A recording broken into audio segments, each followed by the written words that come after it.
Hey, I'm George, and if you've ever dreamt of restoring a car, then Soup's the series for you. Let's do it.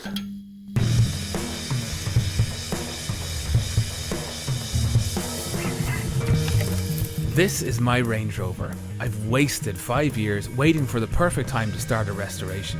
Well, I'm going for it, and you're going to see every step of the process in detail. I'm not a mechanic or a panel beater, I'm just a guy who loves to drive, and I have to save the car that's been more like a partner in crime than just four wheels. And while I'm at it, there's a little something else in the picture. Okay, there's two more, and yes, I have an addiction, but what the hell, if I don't kill myself, it could just work out great, and the road awaits.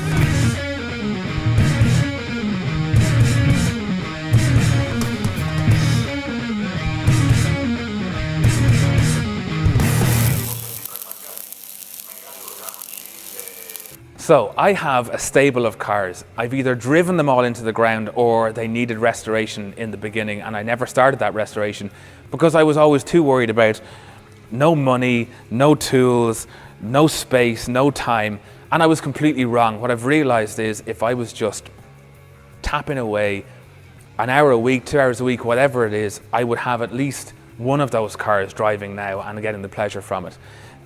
You've probably noticed in the intro, I'm hoping to get enough support that I get sponsors involved, and if I can get sponsors involved, then it's almost a guarantee that this keeps going. But if this all fails, if none of this works, the very least I'm going to prove is how much can happen, can be achieved by somebody with very little finance to put towards it, very little resource in terms of tools and space, and just generally the average person trying to get a car restored, even though the 20 grand or 30 grand average that it takes to restore a car isn't there. And further proof, what you're looking at here, I've bartered video production skills for this space. I have it for a finite amount of time until I either have to move out or start paying. There are months left, but it's proof that if you play to your skills, play to what you have, then you can achieve things, have results, get going. So, this whole thing began with my 73 Range Rover. It's a two-door Range Rover. It's like a friend. I have traveled all over Europe in that car. I've lived in it, and it is showing very badly the effects of I've never spared the horses with that car. It's sitting in a lockup about an hour away waiting to come here though, because another Range Rover crept in. I didn't even expect to have it in the web series, but it has been an incredible learning curve. So let's go and look at that. Okay, here it is, a 91 Vogue SE. It was bought by a member of my family, brand new in 91. I can't imagine much of a higher spec. Those are optional wheels. It had a Land Rover top box. It had a Land Rover ski rack, both sadly gone. It has a huge history file that begins with that accessories brochure from Land Rover with all the ticks ticked in it. And the history file is proof that, people selling cars on this incredible history file, it doesn't necessarily mean anything in terms of whether a car is a good prospect or not. Yes, it's a great thing to have, but you need to back it up with actually visually checking a car, because this thing was so badly rusty. I'm still wondering why I started to restore it, repair it in the first place, and why I continue to, but I'm going to finish it and it's going to be great. It is like a member of the family and it is much loved. So, before we go into the strip down, here's the only photograph I have of it. It's on the way here when I was towing it. I didn't think it was going to be in the web series. I just was restoring it because it couldn't be let go. So this is the only visual reference you have of the car before I stripped it, really. All I can tell you is it was good looking. It was still in good nick visually. And the last thing I want to say to you is, you've noticed that lift there. Not mine, and I don't use it. That compressor's not mine, and I don't use it either. I don't have air tools, and I'm not using air tools. Okay, I've pumped a few tires with it, but I'm just reassuring you that I have broken spanners and worn out ratchets, and whatever I do here, I'm using electric tools and stuff, you will be able to copy. So let's go and look at this thing. This is really an intro just to kind of illustrate the type of detail I want to try and bring into the builds. Now, I love the strip down phase. It's where you start to understand your car. You get an insight into what the designers were thinking, and it fosters mechanical sympathy. You will treat your car differently. You will drive it differently once you understand it. Now here we go, a patch on a patch. Wonderful. I try and consciously take my time at the strip down because I tend to get caught up in how fast I can go, and then you're not learning the car, and it will save you time in the long run. Taking photos is a great idea, but having to reference them later on is a pain in the neck. In the same vein, I don't bag and tag my parts unless I absolutely have to. I tend to put them back onto the part I've taken off, or if they can, they'll go back onto the car. Here's another one. A previous repair, not even painted. Listen to the love in my voice. And I sheared a bolt here, and I'll have to deal with that later on. And as these seats come out, you'll have seen about 5 hours worth of labour represented. As we go onto the doors, I didn't have much problem, but I didn't have a TX drive small enough to get in between the rear door and its hinges, and I had to take it off the hinges. I'm really not looking forward to having to hang that. It's gonna be tricky. Okay, so this is a bodge of epic proportions. A sandwich of metal inside and outside the car, bolted together through. They didn't even clean up the rust. They didn't cut it out. This kind of stuff beggars belief. I can only guess that maybe this guy didn't have an accreditation for welding and decided this was the way to go. This was done by a professional, by the way, and paid for. Now the spot welds on the seat bases, I'm going to drill them out so that I can retain the seat bases and zip through the floor to get the sill out. I don't use one of these specialized spot weld drill bits. I find they wear out as quickly, if not quicker, than normal drill bits, and if you keep some cutting fluid or just any oil and let the drill bit do the work, it will last and you will get through many spot welds. So there's the sill zipped through, and we're going to leave it here, but before I go, I want to suggest that you keep a record of all the labour you do. Make notes of everything you achieved, the time, the date, all that. It will stand to you and the car, and you will enjoy reading it back at some point. I have my own spreadsheet made out, and I'll make it available on the Patreon. There'll be a link below in the description, and you'll be able to pick it up there. Now, just before I get back in your face, what you've seen represents about 20 hours worth of labour, and yes, capturing the footage does add to the time, but not as considerably as you would expect. In the same way that the restoration is gratifying, crafting the video is gratifying too, so I find I get into a rhythm and it's all good. So anyway, back to me. There'll be more Range Rover next time, but we're moving on. The panel van. It's a 79, it was German originally, a post van, yellow with a big black bugle on the side. It ended up in Greece, like so many Type 2s did, being used as a farm vehicle, and that's where I found it, under a tree, literally a shed.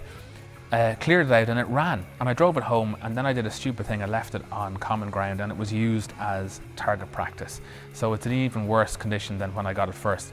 What I've done is I've stripped it. What I'm going to show you how to do now is build a cradle, a rotisserie for a Type 2, Type 2A, Type 2B, whatever they call them. To be honest, I'm not crazy into these vans. I lived out of one for a summer on the continent surfing, and they're really cool to live in.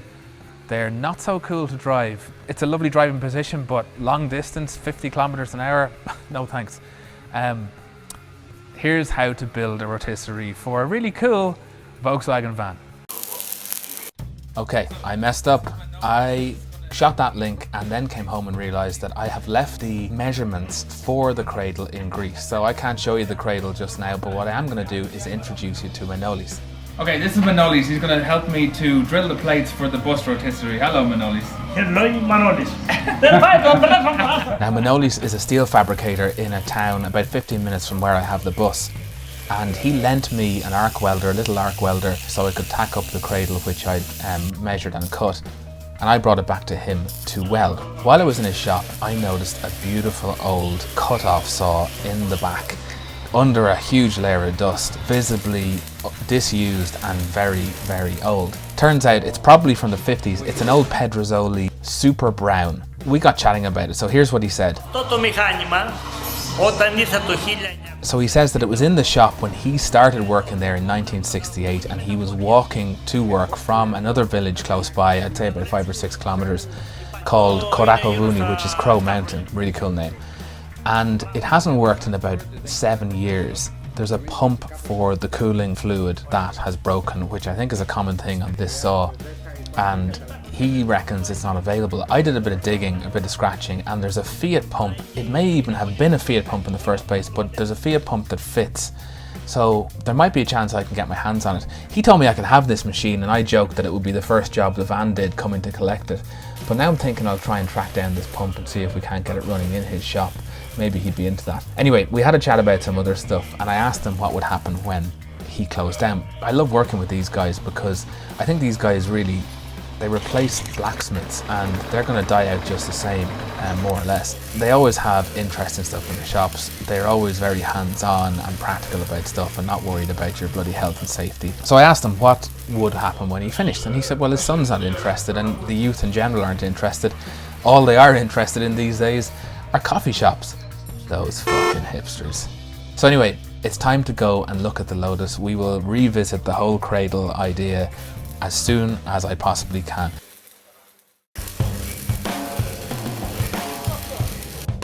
The moment that I have been waiting for. This is my 78 Esprit Series 2. And just look at it, I feel so lucky to have this car. And the only reason I do have it is because a friend of mine bought this when he was 21. Nearly 23 years ago that was, and it's been in storage ever since, almost. He drove it for about a year, but he gave me first refusals last year when he needed to move it. This car, it really put it up to its contemporaries at the time. It was punching way above its weight with a four-cylinder inline engine, and all the pundits said, you know, the Ferrari, the Maserati, they didn't become such an extension of you as this car. The only thing that the journos said that kind of stood up to it was the Porsche, the 911 SC, and even then they kind of said, but you have to learn the Porsche, whereas this thing just becomes an extension of you. And that's why I started, look at this, I was looking for my Range Rover back in, this is March 2000. I was reading Range Rover features, and this is Thoroughbred and Classic Cars, and it's one of a number of magazines in the kind of years, the early 2000s, that featured an Esprit as well. And the more I read, the more I fell in love with the idea that this thing is one of the purest, or at least then was one of the purest driving experiences you could have. And it's right up my alley because it's not crazy fast, it just handles well. And I gotta say, that's what I'm into. I don't care about kicking the pants acceleration. I care about curbs and, you know, putting a car through a nice section. I've never heard this thing run. There's no point. It is waxed up with fuel. So this is a very exciting prospect for me, and you're going to see every step of the way. I'll put it back to its original silver. I'll put the interior back to the original red leather, and you will see every bit of that. I'm not into modifying it other than if I can make it lighter, more efficient. That's the Lotus ethos, and I will follow that. But otherwise, it's going to be pretty stock. This form, this is, let me see what it says. It's a request by an individual for information about a vehicle. It's a V888. It comes from the British Licensing Authority, the DVLA, and I found it's useless because I'm outside of the UK, but and so they can't verify me, but I'm going to find a workaround. This is the form that if you send it to them, they will give you the details of your car if it was, you know, registered in England first. And I want to try and track down the original owners of this, and just to get the history, see when it was sprayed, you know, see who had it and when, and what they felt about it, and you know, why they got it in the first place. So that's something I hope to bring in as soon as I can, like I say, work around. I think the most difficult thing that I'm going to have to try and do with this car is show you the proportions of it on film, because this thing, it's so well proportioned, it just looks like a nice little two-seater sports car.